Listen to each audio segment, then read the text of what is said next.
금요성경 아카데미 신약 강해, 신약 개론을 하고 있습니다. 첫 번째 서론이 끝냈고 오늘은 마태복음입니다. 마태복음은 신약 성경의 첫 책으로 오래전부터 약속한 메시아 예수 그리스도가 이 땅에 오셔서 하신 말씀과 사역을 중요한 것이 유대인의 관점으로 기록한 것입니다. 왜 유대인의 관점이 중요한 것인가? 그것은 유대인 그러면 구약 성경을 가지고 있죠. 그러니까 예수님이 메시아로서 이 땅에 오신 것이 손오공처럼 2000년 묵은 바위에서 그냥 아무런 역사와 연결성이 없이 짠 하고 나타난 것이 아니라 구약 시대부터 예언해 있던, 점진적으로 계시하고 있었던 바로 그 메시아가 나타났다라고 하는 구약과의 연관성에서 메시아 예수님은 분명하다라는 것을 증명하는 것입니다. 그래서 유대인의 관점이라는 것이 중요한 것입니다. 마태복음은 이렇듯 유대인의 관점, 구약적 관점에서 예수님을 증명하고 있는 책입니다. 마태복음은 신약 성경의 첫 번째 성경으로 예수님의 사도 마태에 의해서 기록되었다고 믿습니다. 로마의 클레멘트, 폴리캅, 터툴리안, 오리겐 등 많은 초대 교부들도 그가 기록자라고 증거하고 있습니다. 다른 복음서에서는 마태, 마가, 누가, 요한 그러면 자기들의 이름만 이렇게 기록되어 있는데 마태복음 앞에서는 꼭 뭐라고 얘기하냐 하면은 자기의 이름을 세리라고 이렇게 표현하고 있습니다. 세리마테라고 표현하고 있다라는 거죠. 이 세리라는 것이 그렇게 아름다운 이름이 아닙니다. 그때 당시에 로마 학정 속에서 유대인들은 거리의 여인 창기와 또 세리를 아주 굉장히 나쁜 죄인의 부류와 동일한 부류로 이렇게 보았습니다. 꼭 그렇게 볼 수는 없지만 옛날 일제시대 때 우리 독립군이나 민중들을 일본에 고해 바치는 밀정과 같은 존재, 그 정도는 아니더라도 그렇게 매국노처럼 여겼던 게 세리입니다. 근데 자기가 그런 이름을 감추고 싶지 않습니까? 스탈린이 이렇게 혁명을 일으키고 소련의 정권을 잡은 다음부터 자기의 어렸을 적 초등학교 때 친구를 비롯한 자기의 어렸을 때 모습을 알고 있는 사람을 많이 죽였다라는 말이 있습니다. 그만큼 자기의 과거를 숨기고 싶고 신격화하고 싶은 것이에요. 그런데 마태는 자기의 이름 앞에 세리라고 반드시 붙입니다. 굉장히 겸손한 거죠. 내가 세리였는데 하나님의 은혜로 이렇게 살고 있습니다. 그거를 강조하는 것입니다. 부끄럽지 않고 주 안에서 새로 태어난 모습을 더욱더 강조하는 겸손의 표현이라는 것입니다. 그래서 마태복음에는요, 드라크마, 관세, 동전, 달란트 등 세리 마태에게 익숙한 용어들을 많이 사용하고 있습니다. 그래서 성경의 기록에 있어서 우리 침례교가 믿고 있는 성경 기록법에 있어서는 기계적 완전 축자 영감설이라는 것은 뭐냐 하면 그냥 기록자가 이렇게 무아지경에 있으면은 성령이 알아서 다 적게 했다. 성경을 그렇게 아직도 믿고 있는 사람, 기계적 완전 축자 영감설, 그걸 믿고 있는 사람, 또 아무도 모르기 때문에 그것도 맞을 수도 있다고 봅니다. 그런데 우리가 침례교에서 믿고 있는 것은 역동적 영감설을 믿고 있죠. 그것은 각 기록자의 가지고 있는 체질과 기질, 환경 모든 걸 활용하셔서 하나님의 성경으로 인도했다. 그래서 성경에 나와 있는 마태, 마가, 누가, 요한 다 동일한 문체가 아니라는 거죠. 마태복음에서는 마태에게 익숙한 드라크마, 관세, 동전, 달란트 이런 세리가 잘할 수 있는 그런 것들을 더 활용해서 이것에 대한 강조와 교훈을 줬다라는 것을 알 수가 있습니다. 그래서 하나님이 이 마태복음을 기록합니다. 마태복음은 이게 중요합니다. 신약 성경이 구약으로부터 분리된 것이 아니라 구약의 연장선에 있다. 그게 바로 뭐냐 하면은 유대인의 관점이라는 말이 바로 이런 말이에요. 유대인의 관점, 그러니까 구약의 연장성 속에서 나왔다. 그래서 50회 이상 구약을 인용하고 75회 정도 구약의 사건을 암시함으로써 신구약 성경이 일관성과 통일성이 있다. 이렇게 이야기를 하는 것입니다. 자, 그래서 선지자로 하신 말씀이 이루어지게 함이라 라는 예언 성취 인용 공식이라고 하는데, 이렇게 구약을 인용하고 예수님께서 그것을 성취했다라는 구절들이 마태복음에 많이 나옵니다. 메시아, 다윗의 자손, 하나님의 아들, 임마누엘, 한 목자, 인자 등 구약에서 메사이아, 메시아를 가리켰던 용어들이 마태복음에서는 예수님께 그대로 적용되고 있다는 것입니다. 그래서 신약의 메시아 예수님은 그냥 짠하고 나타난 게 아니라 구약에서 점진적으로 계시하고 있었던 메시아가 이 땅에 현현 인카네이션, 성육신 하셨다라는 것을 보여주고 있다라는 것입니다. 자, 예수님의 족보를 소개를 할 때 마태복음 1장 17절에서 이렇게 말했습니다. 그런즉 모든 대수가 아브라함부터 다윗까지 14대요, 다윗부터 바벨론까지 잡혀갈 때 14대요, 바벨론으로부터 사로잡혀간 이후부터 그리스도까지 14대더라. 14대라는 것을 강조합니다. 자, 이게 구약, 또 너무 이런 거를 신비하게 보지 마시길 바랍니다. 이 14라는 숫자는 그 숫자에 해당하는 히브리어 알파벳으로 바꾸는 주석의 방법인 게마트리아라는 관점이 있습니다. 유대인 랍비들이 많이 쓰는 구약의 해석 방법인데, 여기서 또 신비주의도 나오고 이상한 예언도 나오고 또 이상한 해석도 나옵니다. 예를 들어 이렇게 우리 시중에 보면 숫자로 푸는 성경의 이야기 뭐 이런 것들이 있어요. 이제 이게 바로 그런 이야기, 게마트리아에서 나오는 건데, 이 관점에서 보면 이 14대라는 것이 뭐냐 하면은 이게 다윗이에요. 다윗. 자, 히브리어에서 알렙, 벳, 짐멜, 달렛, 해, 이게 와우라고도 읽고 바브라고도 읽습니다. 이게 히브리어 알파벳이에요. 히브리어는 이렇게 나갑니다. 그런데 이것이 상징하고 있는 동물들이 있어요. 동물. 네, 동물이 있고, 또 하나 이것이 상징하는 숫자가 있습니다. 그래서 이거는 1, 2, 3, 4, 5, 6 이렇게 돼요. 그래서 다윗 그러면 뭐냐면 다빗은 다비드 이렇게 됩니다. 다비드. 히브리어는 원래 모음이 없습니다. 모음은 마소라 학파가 후대 사람들을 위해서 만들어낸 건데, 옛날에는 그냥 이렇게 해도 다 읽어요. 그러니까 대단하죠. 이 다빗을 보세요. 자, 그러면 달렛 4죠. 4. 또 달렛이니까 4예요. 그럼 바부, 이거는 뭐냐면 6이죠. 6. 자, 이걸 다 더해 보세요. 어떻게 돼요? 14가 되죠. 14. 그래서 이 게마트리아 관점에서 보면 14이라는 것이 다윗을 의미합니다. 그래서 예수님께서는, 하나님께서는 다윗의 왕조를 영원할 것이다 라고 구약에 예언을 했죠.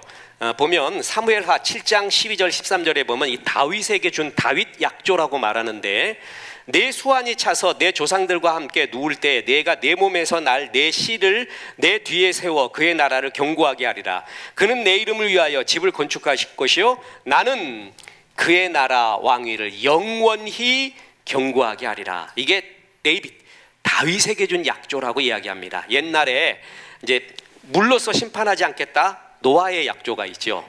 그 다음에 십계명의 약조가 있고, 또한 다윗에게 준 약조가 있습니다. 또 예수님의 약조, 그건 뭐냐면 예수 그리스도를 영접하는 자, 이렇게 돼서 약조, 언약, 커비넌트, 베리트라는 관점에서 보면 조건 약속이냐 무조건 약속이냐 또 이렇게 나누면서 신구약을 언약, 약속의 관점으로 볼 수 있는 것이 또 있습니다. 어찌됐든 그 중에 하나가 다윗의 약조예요. 이 다윗의 약조를 주님이 거두지 않았다. 구약에서 예언한 것을 신약에 그대로 이루었다. 자, 14대 예수님은 뭐다? 다윗의 자손으로 오셨다. 이 구약의 메시아의 약속을 분명히 이루신 분이다. 이렇게 이야기하는 것입니다. 다시 말합니다. 구약 유대의 관점이 왜 중요하냐면, 유대의 관점이라고 부르지 말고 구약의 관점을 하고 보면 됩니다. 이제 구약에서 신약으로 넘어올 때 신약에 똑 떨어진 게 아니라 바울 사도도 그랬죠. 믿음으로 구원 얻는다라는 것, 그게 벌써 내가 지금 말하는 게 아니라 아브라함 때부터 있었다. 그래서 구약에 아브라함이 율법이 있기 전에, 할례도 행하기 전에 믿음으로 구원 얻고 믿음으로 의롭다함을 받은 사건을 얘기하죠. 그래서 이것이 분명히 구약부터 나온 이야기다라고 이야기했듯이 예수님도 구약부터 오는 우리의 구약의 전통 속에서 나왔다. 그리고 분명히 다윗의 자손으로 이 사무엘하가 얘기한 것처럼 다윗의 나라를 굳건해야 하는 이러한 구약의 메시아다라는 것을 그대로 얘기해주고 있다는 사실입니다. 자, 그래서 또 하나님이라는 표현 대신에 하늘에 계신 아버지, 이렇게 표현을 합니다. 이 표현이 15번이나 마태복음에 나오는데 이 표현은 마가복음에서는 한 번, 누가복음에서는 나오지 않습니다. 유대인들은 하나님의 이름을 함부로 부르기 싫어했습니다. 그래서 아직도 이게 야훼라고 하는 거예요. 야훼. 이거를 갖다가 영어의 발음, 이게 읽기 음독표로 해서 여호와, 제호바, 여호와 우리가 읽지만 이게 어떻게 야훼냐, 이것이 맞느냐, 이렇게 읽는 게 맞느냐, 아직도 모릅니다. 이 야훼에 대한 수많은 논문이 있지만 아직도 하나님의 이름을 잘 몰라요. 그러니까 잊어먹었어. 하도 안 불러갖고. 그래갖고 구약의 인물들, 또 랍비들은 하나님의 이름이 딱 여호와의 이름이 나오면 읽지는 않고 지나갑니다. 그냥 하고 지나가요. 그만큼 이 죄 많은 우리가 여호와의 이름을 함부로 불렀다가는 여호와의 이름을 망령되이 일컫는 자가 될 수가 있어서 하나님의 이름을 쉽게 부르지 않습니다. 그래서 이 야훼라는 것도 이게 비동사, 하야동사에서 나왔는데 아직도 정확한 발음법, 뭘 의미하는지는 아무도 아직도 모를 정도였습니다. 근데 지금 우리에게 예수 이름이 지어졌죠. 우리가 예수 이름을 마음껏 부르라고 그랬어요. 그것만큼은. 예수 이름. 옛날에 하나님의 이름은 함부로 못 불렀는데 지금 예수님의 이름을 마음껏 부르래요. 그게 얼마나 축복인지 몰라요. 그래서 구약적 관점을 가지고 있는 사람이면 이제 우리가 하나님의 또 다른 이름인 예수님의 이름을 마음껏 부르고 그 예수의 이름으로 뭘 할 수 있다라는 것, 그게 얼마나 큰 영광이냐라는 것을 알 수가 있다는 거죠. 자, 그래서 하늘에 계신 아버지, 하나님 대신에 이런 표현을 많이 썼다. 또 하나님의 나라, 킹덤 오브 갓, 이건 헬라적 표현인데 히브리적 표현은 천국이라고 많이 표현하는데 이것도 마태복음에 많이 나오는 걸 보면 마태복음이 유대적, 구약적 관점에 굉장히 충실한, 하나님이 그렇게 기록했다라고 볼 수가 있습니다. 또한 마태복음의 구조도 보면 유대인들에게 익숙한 5개 구약의 오경이 있잖아요. 창출, 레민, 신. 그래서 구약 연구하는 그 유대인들은요, 창출, 레민, 신, 이걸 토라라고 해요. 토라가 최고예요. 최고. 그러니까 다른 예언서, 또 잠언, 전도서, 욥기 이런 거는 이 토라, 창출, 레민, 신, 오경에 비하면 아무것도 아니다. 오경을 최고로 여겨요. 근데 우리는 그렇지 않죠. 다 모든 성경은 하나님의 감동으로 됐다라고 믿고 있는데 오경이 최고예요. 그래서 이 5개를 좋아하는데 예수님의 설교를 5편으로 나눕니다.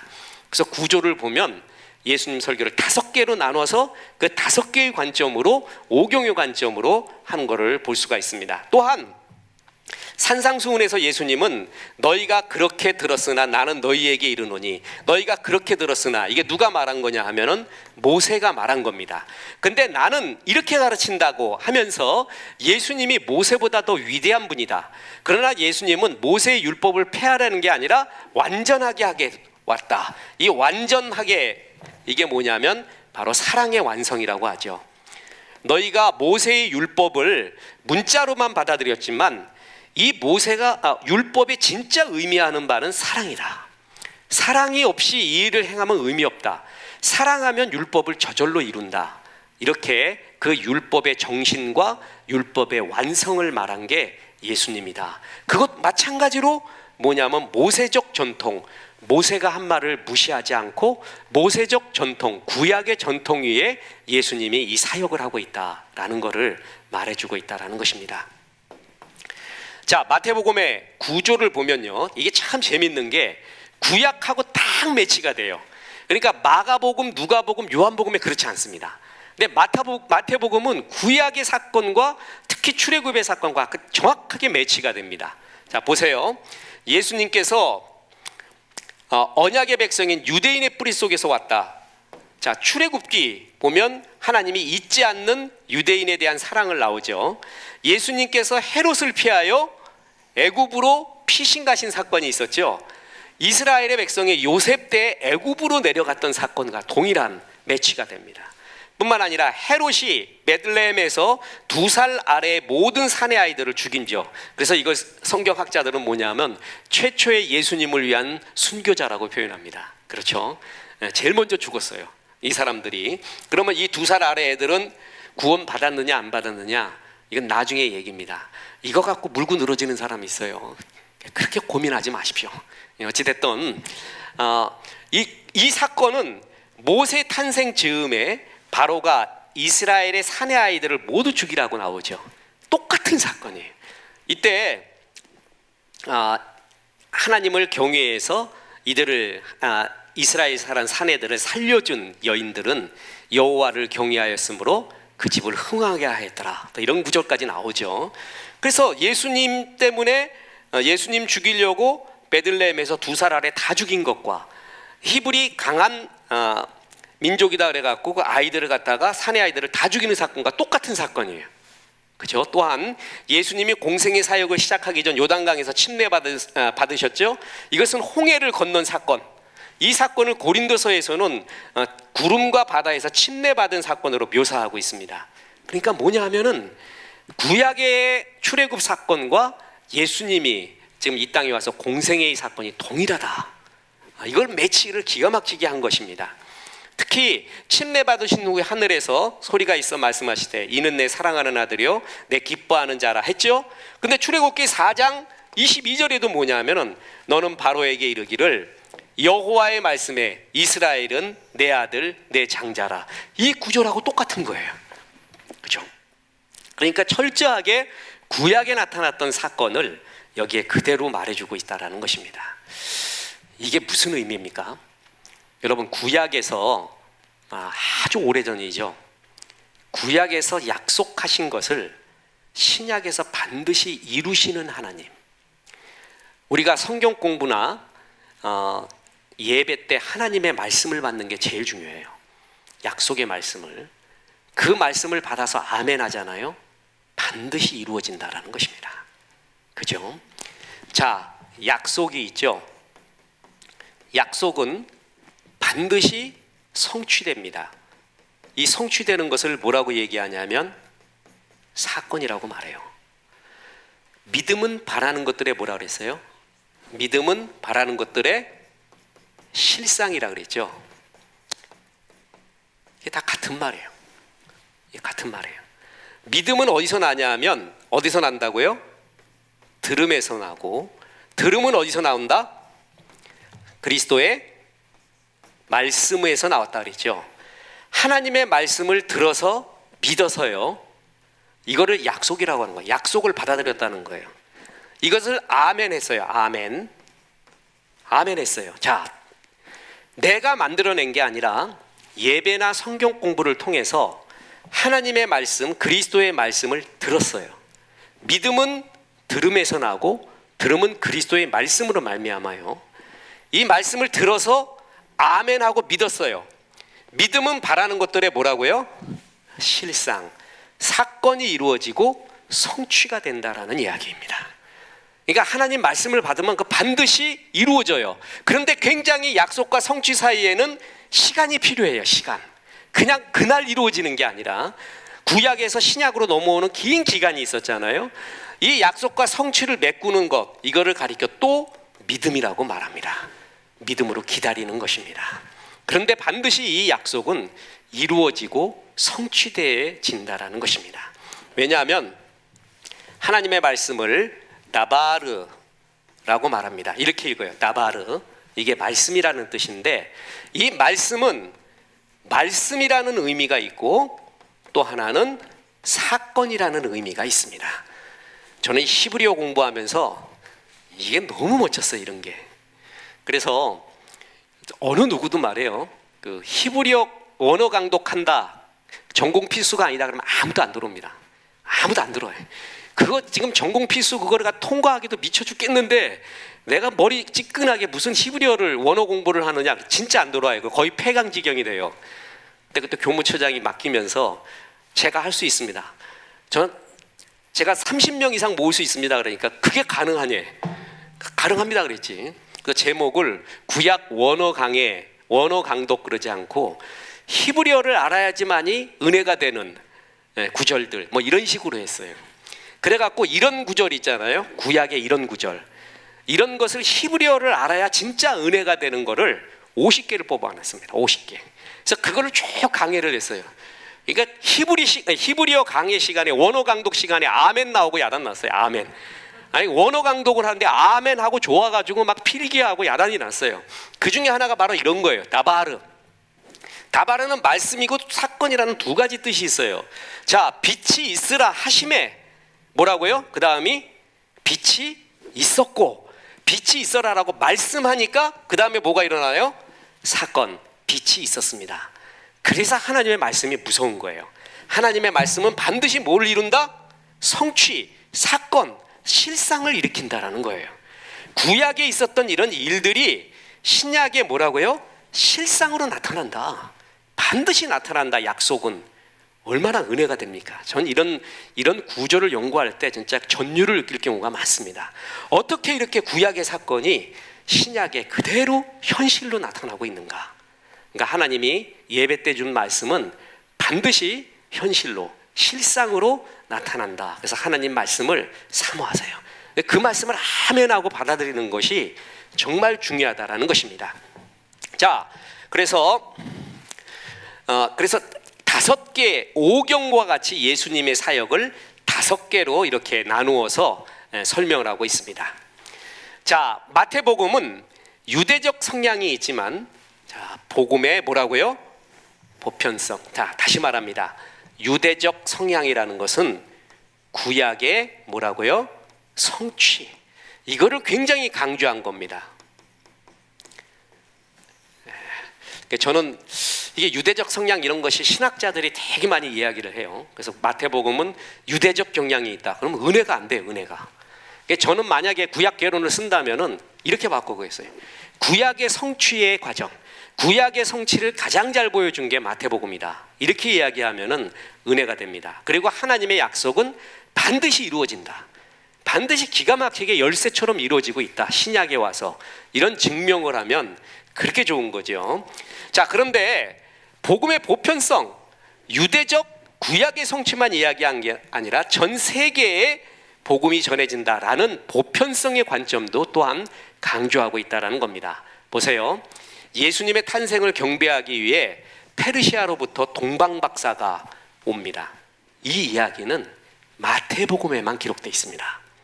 저는 이게 좀 신비하다고 봅니다. 여러분, 이런 세세한 기록은요, 사실 누가복음에 나와야 됩니다. 누가복음은 그 누가라는 그때 당시의 과학자이자 논리학자이자 의사인 누가.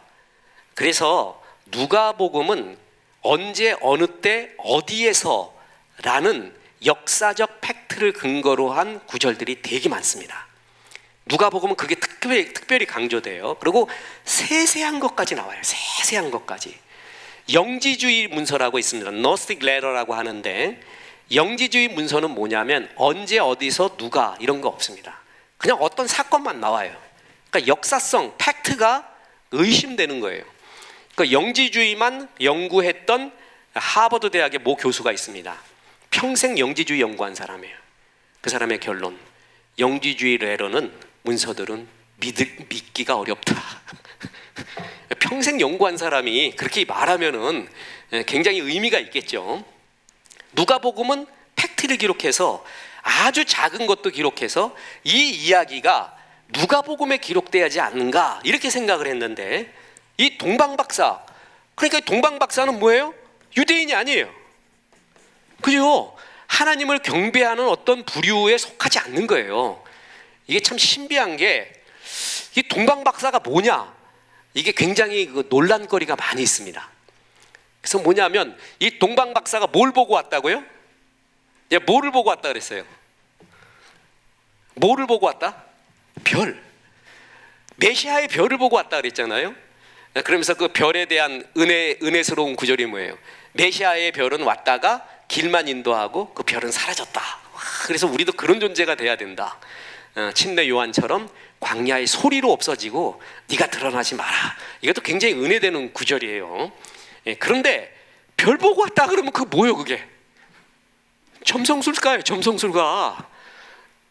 이런 사람이 어떻게 성경에 등장하냐 이거죠.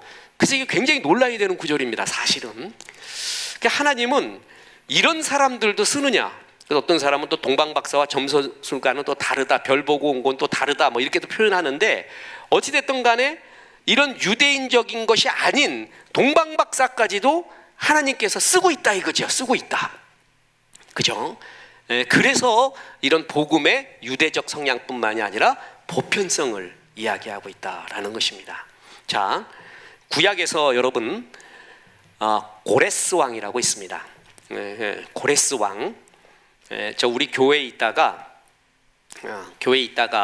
이제 부산대학교에 이제 교수로 간 이런 우리 집사님이 있습니다. 지금도 교류를 하는 참 좋은 사람입니다. 그래서 매년 이렇게 인사도 하고 전화도 하고 책 나왔습니다. 또 어쩌고. 그래서 너 지금 리더십을 연구한 사람인데 이 사람이 너 뭐 했냐? 무슨 전공으로 그때 하셨습니까? 라고 하면 고레스에 대해서 했대요. 사이프러스. 이 고레스의 리더십은 아주 유명한가 봅니다. 그래서 고레스가 정말 뛰어납니다. 이래서 그 이야기를 나눴는데 고레스 하나님을 믿지 않는 부류입니다. 근데 하나님이 그 고레스를 통해서 포로 귀환을 하게 합니다.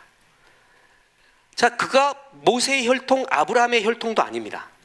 이방 이스라엘을 다스리던 나라였습니다. 하나님을 믿는 사람도 아니었습니다. 근데 그 고레스를 통하여서 하나님이 일을 이루시죠. 그게 굉장히 복음에 뭐라고요? 보편성 있는. 그래서 하나님이 이렇게도 이제 목사님들이 그거를 응용해서 이렇게 이야기합니다.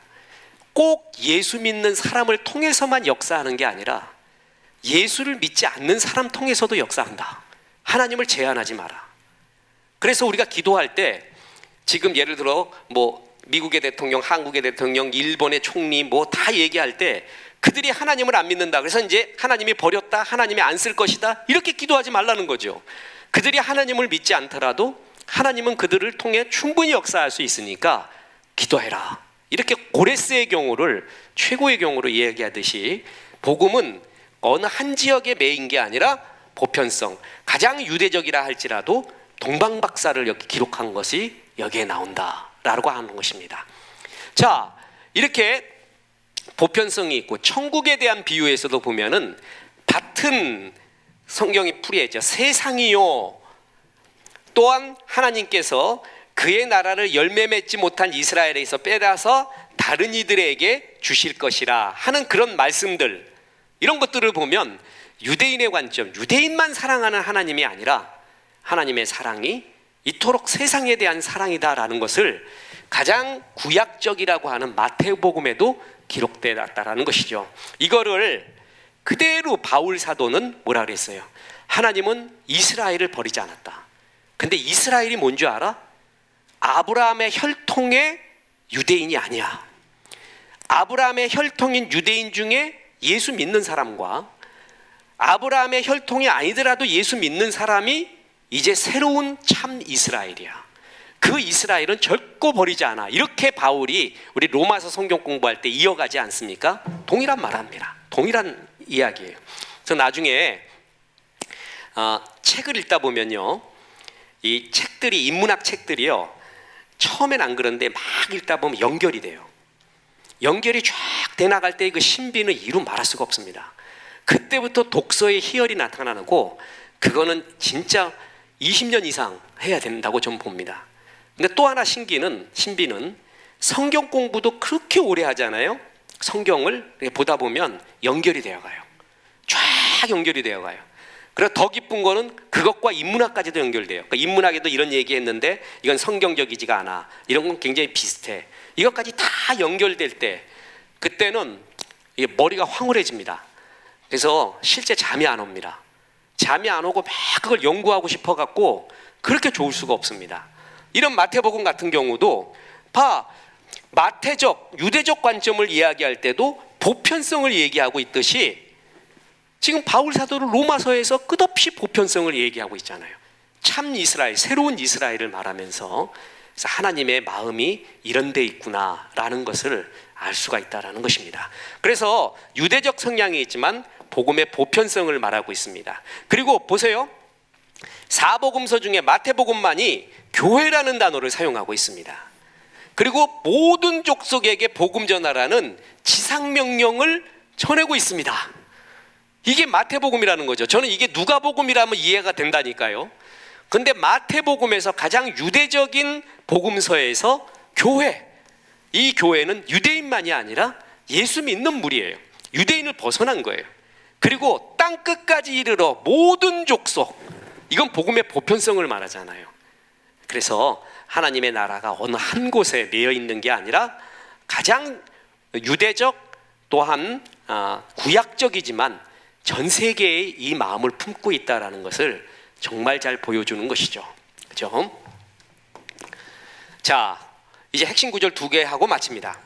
그 구약에서부터 기다리던 메시아가 바로 예수 그리스도다. 자, 보세요. 마태복음 1장 1절에 아브라함과 다윗의 자손 예수 그리스도의 계보라. 이거를 그 히브리어는 톨레도트라고 합니다. 톨레도트. 이게 뭐냐면 노아의 사적은 이러하니라, 아담의 사적은 이러하니라, 그렇게 나오잖아요. 그 사적이 톨레도트, 계보라는 뜻입니다. 그래서 구약은 몇 개의 톨레도트로 돼 있다. 이게 또 구약을 보는 관점인데 그 계보를 그대로 쓰고 있습니다. 예수 그리스도의 족보를 여기다 지금 사적을 기록하고 있는데 그 예수 그리스도는 뭐라고요? 아브라함과 다윗의 자손, 그리고 구약 때부터 이 얘기가 뭐예요? 부터 약속, 이게 성취가 예수 그리스도다. 바로 그거예요.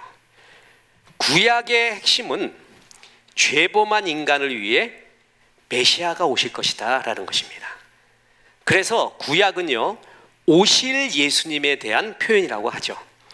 그래서 구약에는 예수님이 오셔서 구원 주실 사건에 대한 그림자들이 나와 있어요.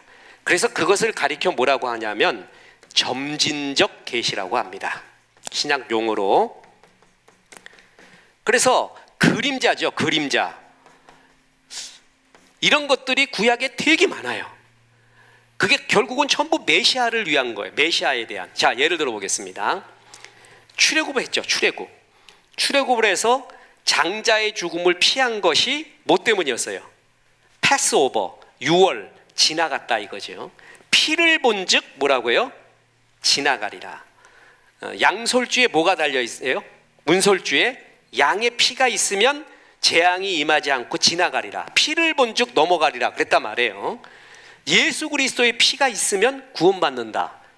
재앙, 지옥 가지 않고 똑같은 얘기예요. 그리고 모세가 광야에서 장대를 세우죠. 그 방울뱀, 불뱀에 물렸을 때. 그리고 그 장대를 뭐한즉 쳐다본즉 살리라. 십자가를 바라보면 살리라. 그게 그림자죠. 이렇게 구약의 이야기는 오실 예수님이 하셔야 되는 구원의 사역에 대한 뭐예요? 그림자를 점진적으로 보여주고 있습니다. 그러다가 구약에 와서 예수님의 사건 때 그것이 이거였구나라는 것이 다 드러나는 거예요. 그러니까 구약에서 얘기했던 사건들, 구원의 모든 사건을 예수님 때 와서는 완전히 드러내고 있는 거죠. 바로 그런 전통에서 예수님이 왔다. 그런 구조 속에서 예수님이 왔다. 그가 이제는 우리 앞에 나타났다라는 것을 이야기하고 있습니다. 참, 이게 얼마나 좋을까요? 이 시대에 살았던 사람, 그죠? 저는 참 제일 불행했던 시대가 신구약 중간기인 400년 동안에 산 사람이라고 봅니다. 말라기에서 예언이 그치고 마태복음이 오기 전 그 400년, 그걸 신구약 중간기라고 합니다. 그때 그 중간기, 아무 예언도 없어지고 뭐가 일어나지도 않은 그 암흑기라고 하죠.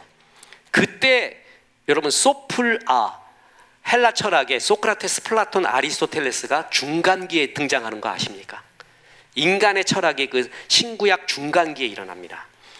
그때 얼마나 불운했을까? 그런데 예수님이 오는 그 시대에 있었던 사람은 얼마나 좋았을까? 근데 그 오신 예수님 무슨 귀신의 왕이니 뭐니 또 이런 엉뚱한 소리 하고 말해요. 그죠? 그 예수님이 이제 우리에게 나타났다. 메시아가 드디어 왔다. 드디어 나에게도 문이 열리고 기회가 열리고 하나님의 역사가 이루어진다 라는 그런 희망, 그 메시아가 왔다. 그러면 여러분 그 시대만 제일 좋았는가? 그러면 지금 시대는 뭐예요? 예수님이 가시고 뭐가 오셨어요? 성령이 오셨네, 성령이 오셨네. 예수님이 또 다른 하나님이신 성령을 보내준다고 했고 지금 성령님이 와서 우리에게 똑같이 역사를 하고 있잖아요. 그러니까 예수님을 비주얼하게 보지 못했지만 지금 성령님께서 우리에게 동일하게 역사를 하신다. 그 성령님이 하시는 가장 중요한 일, 자 보세요. 너희에게 성령이 오시면 그가 너희를 뭐 가운데로 인도하리라? 진리 가운데로 인도하리라 그랬죠. 자, 진리가 뭐죠? 예수님이죠. 나는 길이요 진리요 생명이니. 그러니까 성령께서 제일 하시는 것은 예수님을 바로 알게 해준다는 거예요. 그러면 예수님이 뭐예요? 예수님이 이야기할 때 요한복음 1장 1절에 태초에 말씀이 계시니라. 이 말씀이 하나님과 함께 하셨으니 말씀이 곧 하나님이라. 너희가 말씀이 육신이 되어 우리 가운데 거하심에, 그죠? 그게 예수님이죠. 말씀이 예수님이었습니다. 이거는 지금 주제가 아니라서 요한복음 할 때 알겠습니다. 예수님은 말씀으로 오셨습니다. 그러면 성령님은 뭘로 우리를 인도한다는 거예요? 하나님의 말씀을 잘 깨닫게 해준다는 이야기입니다. 그러니까 다른 사람은 성령이 역사 안 하면 말씀을 깨닫지 못해요. 근데 성령이 역사할 때 우리는 말씀을 깨달아요. 그리고 내가 진리 안에 있다, 예수 안에 있다, 예수가 내 안에 있고 진리가 내 안에 있다는 것을 어떻게 아느냐? 내가 말씀 안에 있는 걸 보면 압니다. 말씀이 내 안에 있고 내가 말씀 안에 있다라는 것이 내가 예수 안에 있다라는 말과 동일한 말입니다. 말씀이 은혜가 돼요. 믿어져요. 말씀의 능력을 체험해요. 내가 말씀 안에 있는 겁니다. 그 사람이 예수 안에 있는 거고 성령의 인도를 받고 있다라는 것입니다. 어렵지 않죠? 이렇게 말씀으로 인도하는, 지금은 그 하나님이 성령을 통해서 하나님의 말씀으로 우리를 완성된 성경으로 인도하고 있다. 그러니까 지금도 충분히 하나님을 느끼고 은혜 받을 수 있다. 예수님을 만난 사람만이 아니라 지금도 충분히 이 은혜가 가능하다라는 이야기입니다. 자, 그리고 마지막으로 마태복음에 나와 있는 이거를 지상명령이라고 말하죠. 지상 최대의 우리에게 주어진 하나님의 명령, 지상명령, 이게 마태복음에 기록되어 있다는 것이죠. 예수께서 나와 말씀하여 이르시되 하늘과 땅의 모든 권세를 내게 주셨으니. 자, 들어보세요. 이걸 왜 줬냐는 거예요. 왜? 이걸 왜 줬냐는 거죠. 왜 이걸 줬냐? 그러니까 성경을 볼 때 컨텍스트와 앞뒤 구절과 그 구절에 대한 정확한 문법적 해설이 되게 중요합니다. 우리는 하늘과 땅의 권세를 주셨으니 내가 구하면 뭐든지 얻는다, 이렇게 해석을 하면은 내 욕심을 채우는 구절로 보고 있다라는 거죠. 이 구절이 그런 구절이 아니라는 거죠. 그래서 뭐라고 해? 성경이 그러므로라고 나오잖아요. 이게 이제 성경이 해석하는 거잖아요. 왜 우리에게 땅과 땅의 모든 권세를 주셨냐면 너희는 가서 모든 민족을 제자 삼아 아버지와 아들과 성령의 이름으로 침례를 베풀고 내가 너희에게 분부한 모든 것을 가르쳐 지키게 하라. 볼지어다 내가 세상 끝날까지 너희와 항상 함께 있으리라. 이 구절이 나온 배경도 뭡니까? 가서 복음 전하라, 모든 민족을 제자로 삼아라. 이런 배경에서 이 구절들이 나온 것이죠. 그러면 어느 때 하나님이 함께하는 것을 가장 잘 느끼냐면 제자 삼을 때. 그리고 어느 때 권세를 가장 느끼느냐 하면 제자 양육하고 사역할 때라는 것이죠. 그죠? 그래서 이것은 모든 우리 그리스도인에게 주신 비전, 바로 목적이라는 것입니다. 자, 예수를 믿는 모든 사람에게 동일한 비전을 줬습니다. 그 동일한 비전은 두 가지인데, 전도, 선교, 구제입니다. 또 하나가 예수님의 성품을 담는 것입니다. 성화라고 하죠. 이 두 가지는 모든 그리스도인에게 주신 동일한 명령입니다. 동일한 목적입니다. 그러니까 나는 비전이 없어요, 그거 웃기는 얘기예요. 옳지 않은 얘기입니다. 모든 그리스도인에게 이 명령을 주셨습니다. 그래서 내가 갖고 있는 능력과 내가 갖고 있는 모든 재능, 모든 걸 통해서 전도, 선교, 구제하겠다. 그리고 날이 갈수록 예수의 성품을 닮아가는 것, 이 두 가지가 우리 모두에게 주신 하나님의 비전입니다. 이것을 이루는 방법이 다를 뿐입니다. 저 같은 경우는 목사로서 이 일을 이루고 있습니다. 저수를 통해, 방송을 통해 이 일을 이루고 있습니다. 또 다른 성도들은, 직장 가진 성도는 직장에서 빛과 소금의 역할을 하며 이거를 이루는 겁니다. 그렇죠? 그러니까 이것을 이루는 건 동일합니다. 다만 이루는 방법이 다를 뿐이죠. 모든 성도에게 하나님께서는 동일한 지상명령, 전도선교 구제하라는 지상명령을 우리에게 주셨습니다. 그래서 뭔가 안 풀릴 때 있잖아요. 이 지상명령, 하나님의 기본 우리에게 주시는 이 사명을 중심으로 생각하면 답이 보이기 시작합니다. 그걸 보면 답이 보여요. 예를 들어서 제가 글을 쓰고 있잖아요. 글의 세계가 뭔가, 어떤 문체를 써야 되고 어떤 주제로 써야 되는가, 이거는 작가들한테 머리 싸매는 겁니다. 그러니까 너는 무슨 글 쓰니? 너라는 작가는 무슨 글을 쓰니? 너의 세계가 뭐니? 너의 문체는 뭐니? 이렇게 얘기하면 그거 갖고 싸우는 거거든요. 가수들도 자기의 노래가 있잖아요. 그러니까 자기의 목소리가 있고요. 누가 뭐래도 자기의 목소리가 있어요. 그죠? 자기가 표현하는 게 있고, 그렇듯이 자기의 세계가 있어야 돼요. 근데 그리스도인의 자기의 세계, 나에게도 만약에 물어요. 너는 뭘 위해 글을 쓰니? 네 글의 주제가 뭐니? 이게 제일 힘든 질문이에요. 근데 그거를 진짜 글쟁이처럼 이렇게 고민하다 보면은 뭘 써야 되지? 고민할 때가 있잖아요. 간단해요. 이걸로 두 개를 생각하면 돼요. 이거를 생각을 하면은 내 글의 방향은 이거지, 주님이 주신 이유는 이거지, 나 이거 글을 통해 그리스도로 인도하겠다, 많은 사람에게 하나님을 소개하고 결국 그리스도로 인도하겠다라는 주제를 딱 떠올리잖아요. 그럼 뭘 써야 될 게 것이 그냥 나와요. 그러니까 비전이 이끄는 삶, 목적이 이끄는 삶에, 이게 The Purpose Driving Life, 목적, 하나님이 주시는 이 비전이 이끄는 삶을 살 때 이것이 허무함이 없는 진짜 인생이 된다. 그래서 마태복음에서 이 지상명령을 우리에게 말해주고 있습니다. 이게 마태복음의 아주 독특한 점이고, 구약의 성취의 과정을 말했지만 온 세상을 사랑하는 하나님의 마음이 들어가요. 동방박사 이야기도 하면서, 그리고 모든 족속, 모든 민족, 유대인만이 아닌 모든 민족에게 제자를 삼아라, 이런 보편성을 말하고 있는 넓은 하나님을 또 여기서 만날 수가 있습니다. 이게 마태복음을 통해 우리 종들에게 전해주시는 주의 은혜입니다. 그리고 다음 시간은 마가복음을 합니다. 마가는 또 다릅니다. 참 신비하죠? 자식놈 참 다르잖아요. 첫째 놈 다르고 둘째 놈 다르고 신비해요. 그래서 말 들어보면 다르대. 저놈이 둘째 놈은 첫째하고 다르대. 셋째 놈은 또 다르고 달라요. 하나님이 이 다른 다양성을 가지고 기가 막히게 하나님 나라를 이루어 가신다라는 거죠.